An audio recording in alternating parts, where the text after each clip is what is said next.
In 2015, something unexpected happened. A Japanese whiskey was named the best whiskey in the world. For many drinkers, this was a shock. Japan was not supposed to beat Scotland at its own game. So, okay, how did a country with barely a century of whiskey history end up producing some of the most coveted bottles on the planet?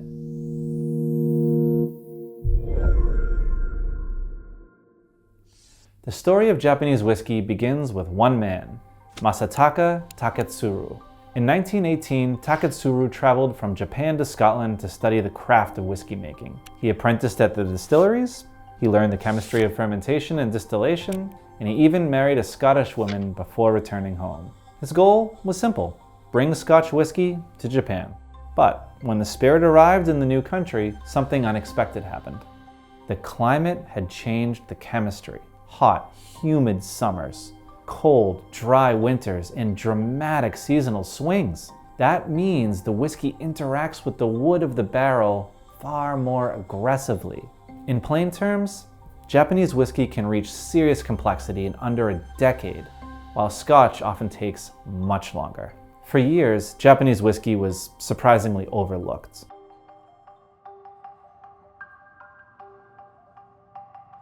Following a boom in the 1980s, domestic demand collapsed. Distilleries shut down, some legendary producers disappeared entirely. Then something changed. In the 2010s, Japanese whiskey suddenly exploded in popularity. Exports surged, global demand skyrocketed, and the limited supply meant prices climbed. A spirit that once struggled to find an audience suddenly became one of the most coveted categories in the world. As Japanese whiskey gained global recognition, a new ecosystem began forming around it. Collectors started chasing rare bottles, distilleries saw a surging demand, and an entirely new investment market emerged around the question of who would own the whiskey before it ever reached the shelves. Because unlike most spirits, whiskey has a unique characteristic.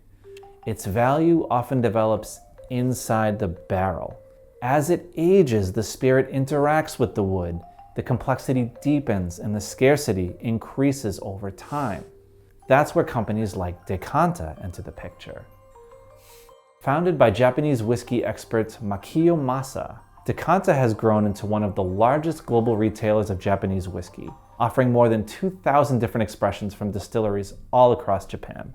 But beyond sourcing rare bottles, the company also gives collectors and investors access to something much earlier in the whiskey life cycle: the casks themselves.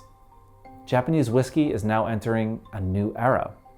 For decades, the industry was dominated by just a few major players. But today, a new generation of smaller craft distilleries, often called G-whiskey, these producers are emerging across Japan. At the same time, new industry standards have been introduced to formally define what qualifies as authentic Japanese whiskey. So the category is evolving and the world is starting to pay attention again. Part of what makes Japanese whiskey so fascinating is the variety of factors that shape it: the climate, the water sources, and even the wood of the barrel itself. Some premium expressions are aged in Mizunara oak, a rare Japanese wood that imparts deep aromas of sandalwood, coconut, and incense. This stuff is notoriously difficult to work with. The trees must grow for nearly 200 years before they can be used for barrels. Mother Nature does most of the work. And the result is a flavor profile found almost nowhere else in the whiskey world. Japanese whiskey started as an imitation, a careful attempt to replicate Scotch on the other side of the world. But over time, the environment, the culture, and the craft transformed it into something distinct. And today, it stands as one of the most respected spirits categories on the planet.